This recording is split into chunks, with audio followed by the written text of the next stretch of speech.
Halo pemirsa, berjumpa lagi dengan kami di One News Internasional TV One Newscom.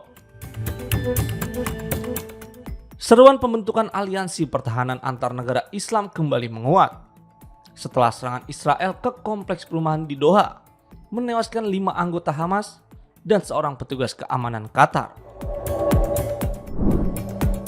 Informasi lainnya pemirsa, Polandia dilaporkan akan membeli kapal selam pertamanya pada akhir tahun sebagai respon atas meningkatnya ancaman Rusia. Dengan keputusan final dijadwalkan pekan ini lewat program pertahanan strategis Orca. Selengkapnya hanya di One News Internasional TV One Newscom.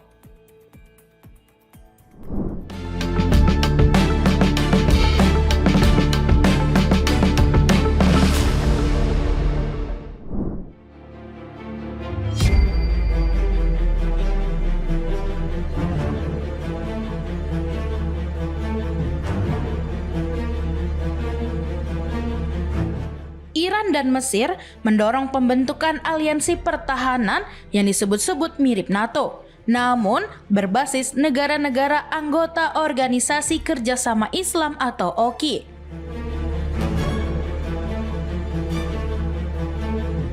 Seruan ini disampaikan dalam KTT Arab Islam di Doha, Qatar, pertengahan September 2025, sebagai respon atas meningkatnya agresi Israel di kawasan.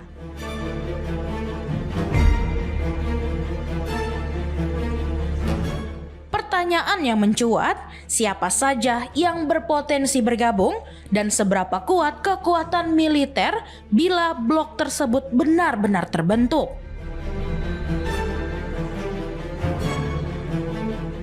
Dua negara pengusul, Iran dan Mesir, dipastikan akan menjadi motor utama dalam wacana aliansi tersebut.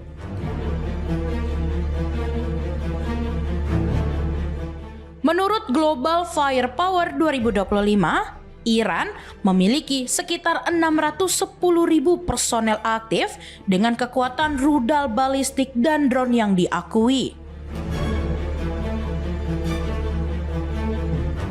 Sementara itu, Mesir disebut sebagai militer terbesar di Afrika dengan 450.000 pasukan aktif dan persenjataan yang sebagian besar diperoleh dari Rusia dan Amerika Serikat. Selain itu, Turki dinilai sebagai kandidat penting. Negara ini memiliki 440.000 personel aktif dan industri pertahanan yang maju, terutama dalam produksi drone menurut data Global Firepower.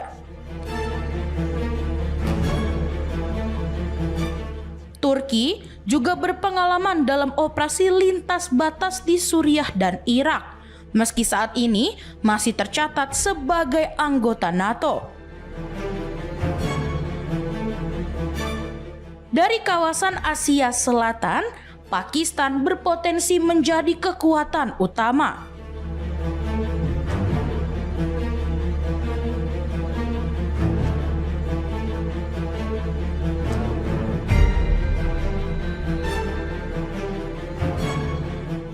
Laporan Global Firepower 2025 menempatkan Islamabad dengan 654.000 pasukan aktif dan status sebagai satu-satunya negara muslim yang memiliki senjata nuklir.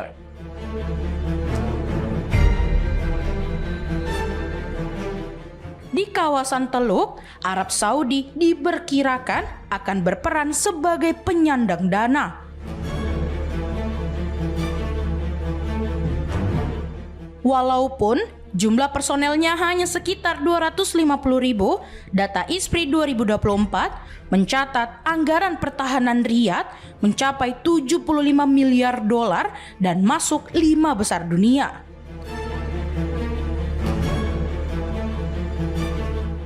Negara Teluk lain seperti Qatar dan Uni Emirat Arab, meski memiliki pasukan relatif kecil, tetap diperhitungkan berkat teknologi militer modern hasil impor besar-besaran dari Barat. Dari Afrika Utara, Aljazair juga disebut sebagai kekuatan signifikan. Negara ini memiliki 130.000 tentara aktif dengan belanja pertahanan terbesar di benua tersebut, yakni 19 miliar US dollar pada 2023 menurut data ISPRI.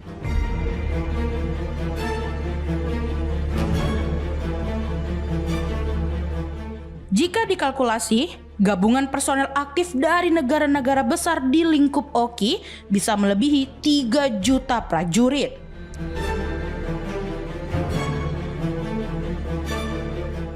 Mereka juga akan ditopang kemampuan nuklir Pakistan, rudal balistik Iran, serta kekuatan finansial Arab Saudi dan negara Teluk.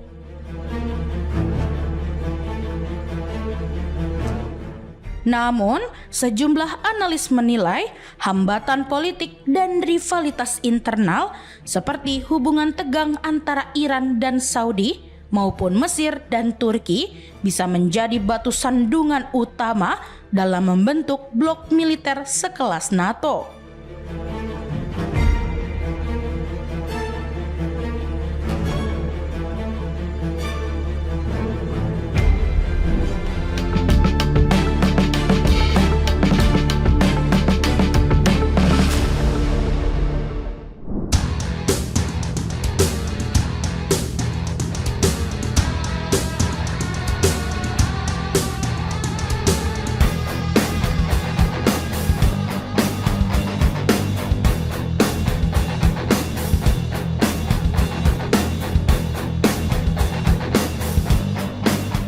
Dalam pertemuan darurat Organisasi Kerjasama Islam atau OKI di Qatar pada Senin 15 September 2025, Mesir dan Iran mendorong pembentukan fakta militer mirip NATO di kawasan Timur Tengah. Langkah yang dinilai paling serius dalam beberapa dekade terakhir menuju perjanjian pertahanan kolektif dunia Islam. Dorongan ini muncul seiring eskalasi serangan Israel, mulai dari serangan terhadap target Iran awal tahun ini, operasi militer yang masih berlangsung di Gaza, hingga serangan terbaru ke ibu kota Qatar yang selama ini berperan sebagai mediator konflik. Para pemimpin Muslim kini menyoroti Israel sebagai sumber instabilitas regional dan memperkirakan bahwa tanpa tindakan tegas, negara-negara Timur Tengah akan terus rentan terhadap operasi militer Israel di masa mendatang. Pertemuan OKI ini dianggap sebagai momentum penting untuk menguji apakah seruan persatuan Muslim dapat diwujudkan dalam bentuk kerangka pertahanan bersama yang nyata. Mesir yang memiliki angkatan bersenjata terbesar di dunia Arab mengusulkan pembentukan komando militer gabungan berbasis di Kairo. Sementara pejabat senior Iran mendorong koalisi yang lebih luas. Mohsen Razai, mantan komandan Garda Revolusi Iran, memperingatkan bahwa negara-negara seperti Arab Saudi, Turki, dan Irak bisa menjadi target berikutnya jika blok Muslim gagal bertindak dan menekankan bahwa satu-satunya solusi adalah membentuk koalisi militer.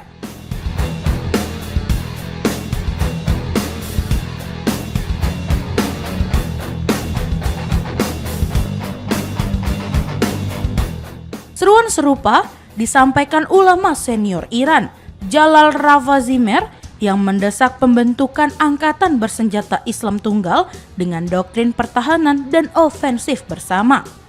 Di sisi lain, kalangan diplomasi bersikap lebih hati-hati. Mehdi Sotari dari Kementerian Luar Negeri Iran menilai masih terlalu dini untuk memformalkan fakta semacam itu, meski mengakui kondisi saat ini lebih kondusif dibanding masa lalu.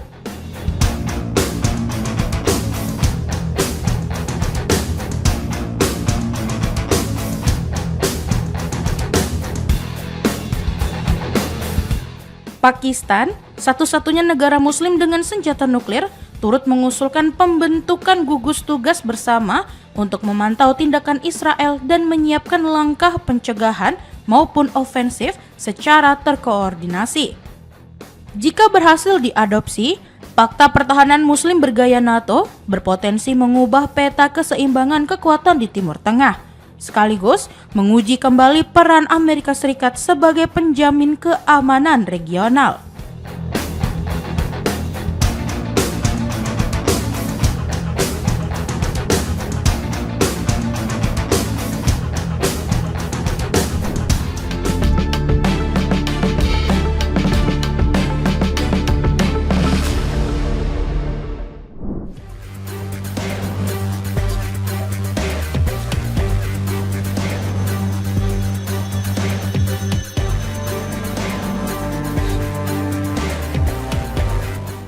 Presiden Rusia Vladimir Putin memantau langsung latihan militer gabungan Rusia dan Belarus bertajuk Zepet 2025 di Molinyo, wilayah Nizhny Novgorod pada Selasa 16 September.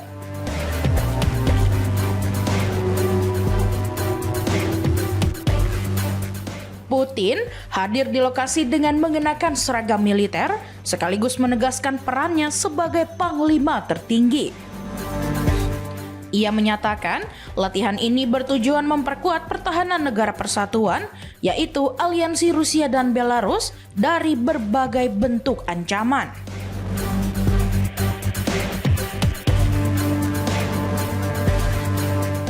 Kremlin menyebut latihan tersebut berlangsung di 41 titik berbeda dengan melibatkan sekitar 1.000 personel, 10.000 unit senjata dan perlengkapan, 333 pesawat, serta 247 kapal termasuk kapal selam.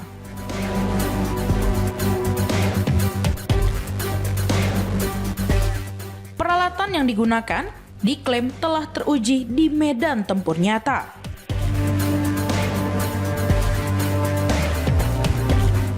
Menurut Putin, latihan ini juga diikuti 25 delegasi asing.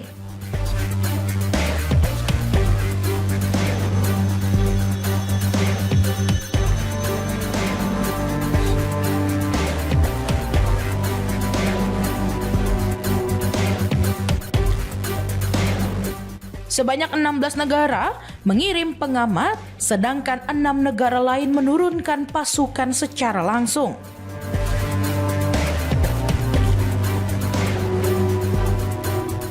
Dalam kunjungannya, Putin menyaksikan pameran persenjataan sebelum menghadiri tahap utama latihan.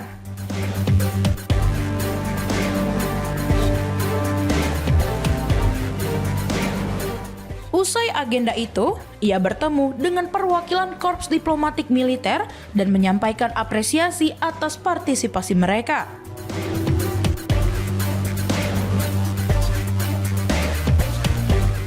Putin berharap kerjasama antar negara dapat semakin diperkuat.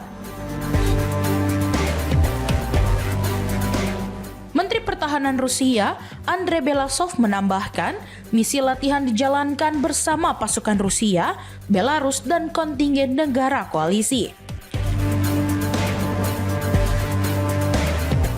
Sementara itu, sejumlah negara barat menanggapi dengan sikap waspada. Panglima Pertahanan Finlandia bahkan membandingkan latihan tersebut dengan manuver militer Rusia menjelang invasi ke Ukraina pada 2022.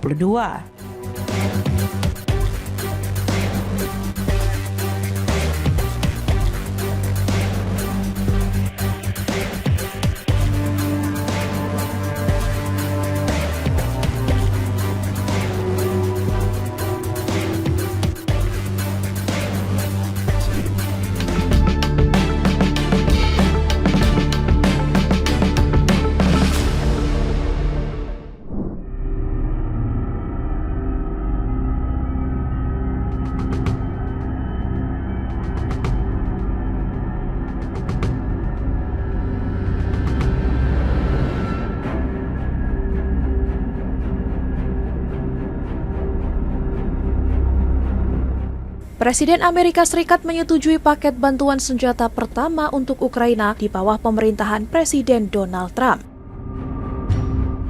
Bantuan ini segera dikirim melalui skema keuangan baru bersama sekutu NATO.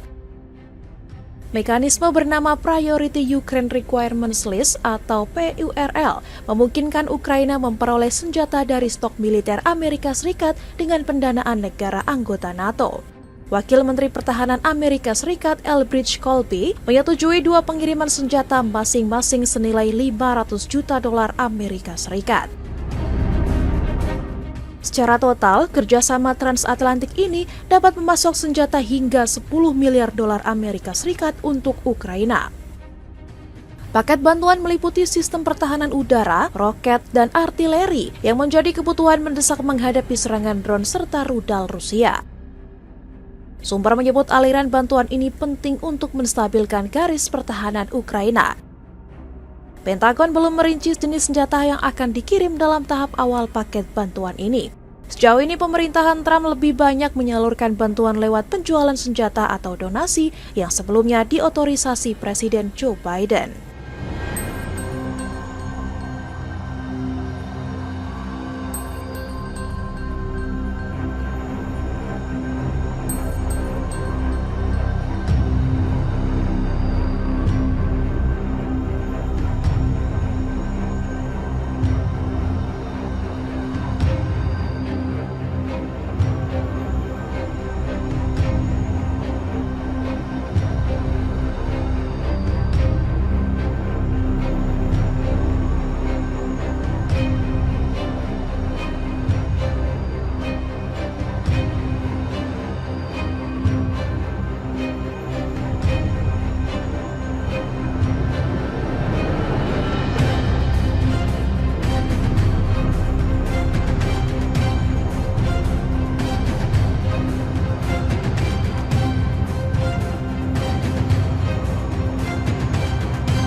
Amerika Serikat mencabut sertifikasi upaya anti-narkoba Kolombia, menilai negara tersebut gagal memenuhi kewajiban internasional.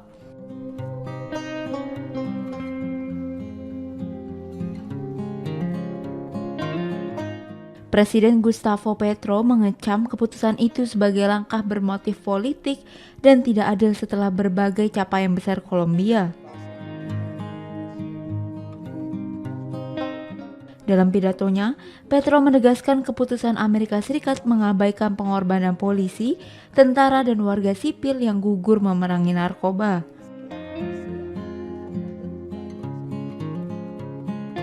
Petro menuduh pejabat Amerika Serikat lebih mementingkan ideologi daripada hasil nyata dan menilai solusi ada pada pengurangan konsumsi narkoba di Amerika sendiri.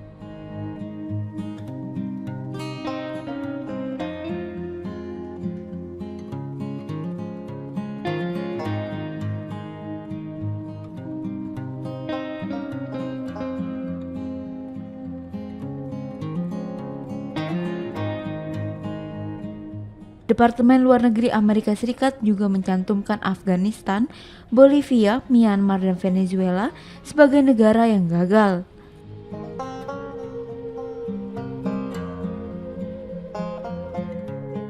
Presiden Amerika Serikat Donald Trump menuding pemerintahan Petro menyebabkan lonjakan budidaya koka dan produksi kokain.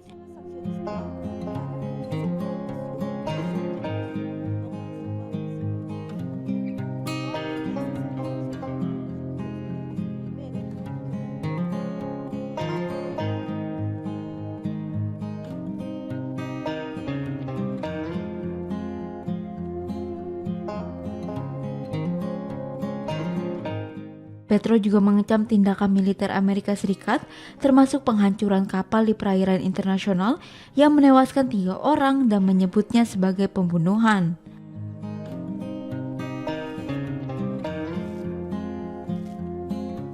Pencabutan sertifikasi berpotensi mengurangi bantuan non-militer dari Amerika Serikat, membuat hubungan kedua negara semakin tegang di bawah kepemimpinan Petro.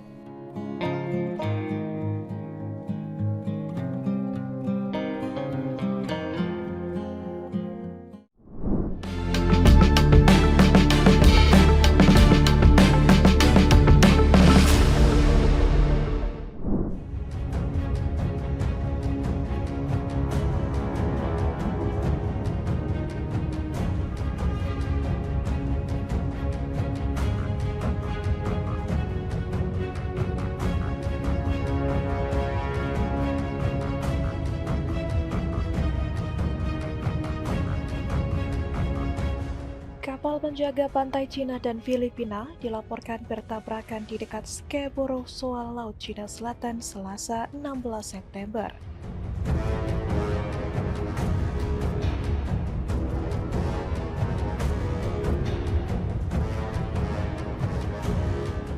Cina menuding kapal Filipina menabrak salah satu kapal mereka, sementara juru bicara Coast Guard Cina mengaku sempat menggunakan meriam air karena 10 kapal Filipina berada di lokasi yang disebut ilegal.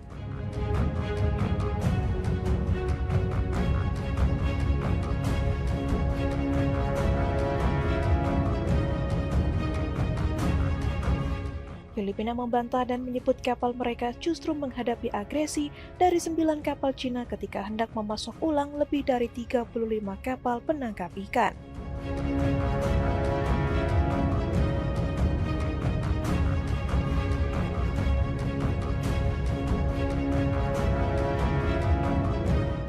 Manila mengatakan insiden itu merusak salah satu kapal dan melukai seorang personelnya.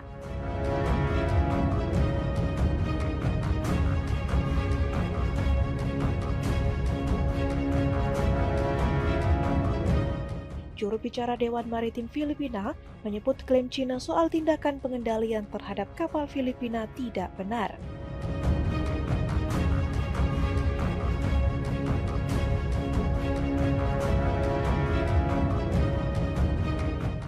Mereka menilai pernyataan Beijing hanyalah bentuk disinformasi dan propaganda.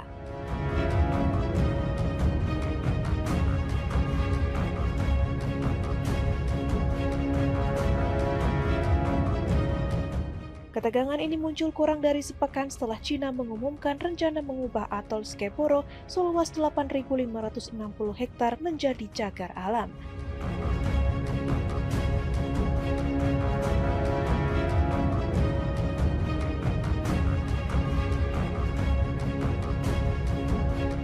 Filipina dan sekutunya mengecam langkah tersebut karena dianggap sebagai upaya ekspansionisme bukan demi keanekaragaman hayati.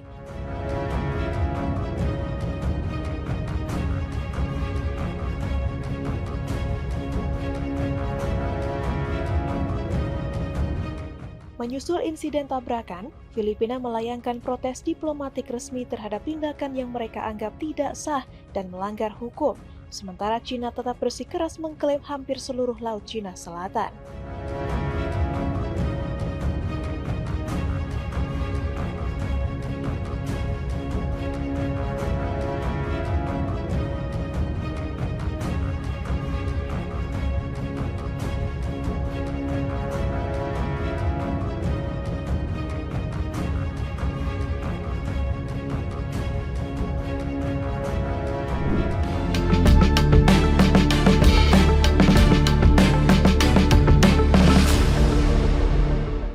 Wszyscy tutaj solidarnie działamy na rzecz zdolności obronnych NATO.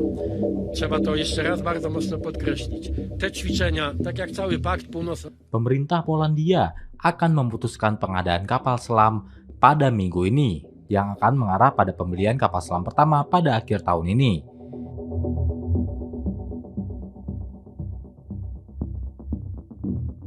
Hal itu dikatakan oleh Perdana Menteri Polandia Donald Tusk pada Selasa 16 September 2025. Perdana Menteri Polandia akan meluncurkan program Orca yang meliputi pengadaan kapal selam itu.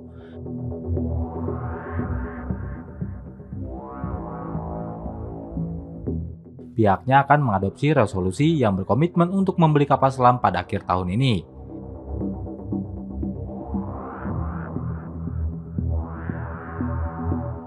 Tawaran tersebut telah ditinjau dan sekarang pemerintah Polandia akan memutuskan siapa yang akan menjadi mitra program tersebut.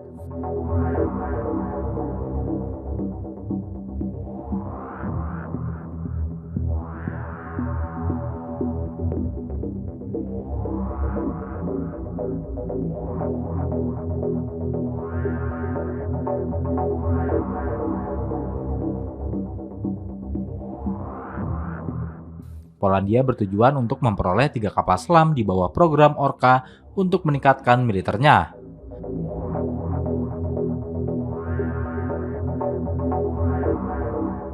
memodernisasi kemampuan perang bawah laut, dan menyelaraskan diri lebih dekat dengan NATO.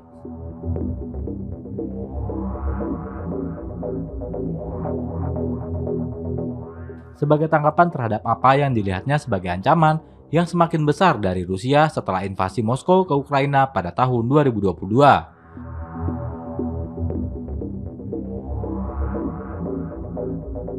Tawaran dari sesama anggota NATO dari Uni Eropa, Jerman, Italia, dan Swedia adalah yang terdepan dalam program bernilai miliaran dolar tersebut.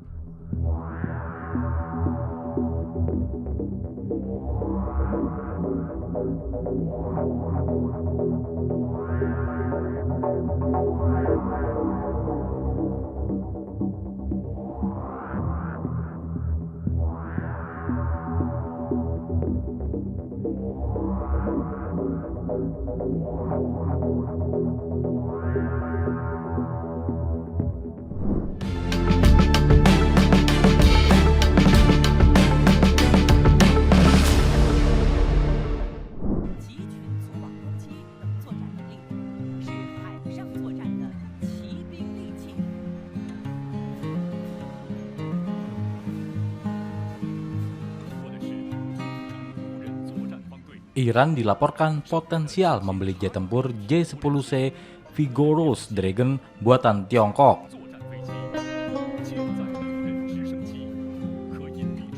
Baru sekedar kemungkinan potensi Iran memiliki J-10C ini disebut-sebut membuat gelisah para perencana militer dari Israel.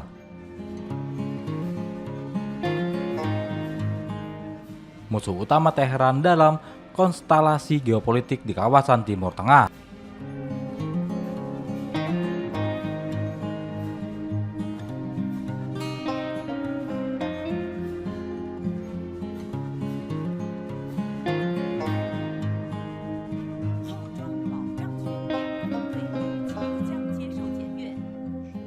Selama puluhan tahun, Angkatan Udara Republik Iran harus beroperasi di bawah beban sanksi internasional yang melumpuhkan kekuatan udara mereka.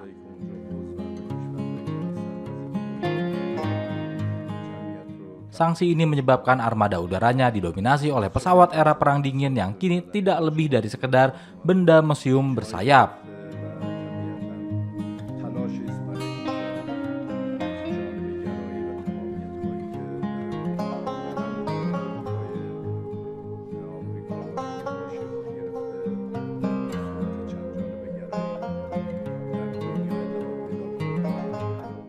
Satu di antara asetnya yang paling terkenal adalah F-14 Tomcat, sebuah pengingat hubungan pra-revolusioner sah dengan Washington. Namun terlepas dari kecerdikan para insinyur Iran yang telah menjaga pesawat itu tetap hidup dan beroperasi.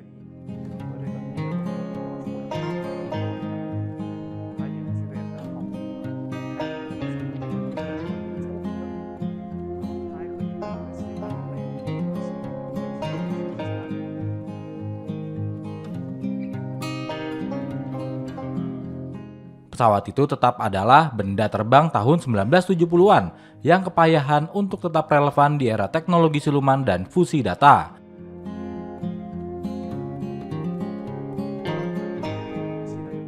Selain Tomcat, Iran masih menerbangkan F-4 Phantom II dan F-5 Tiger II, pesawat yang pernah ditakuti selama Perang Vietnam dan Perang Dingin.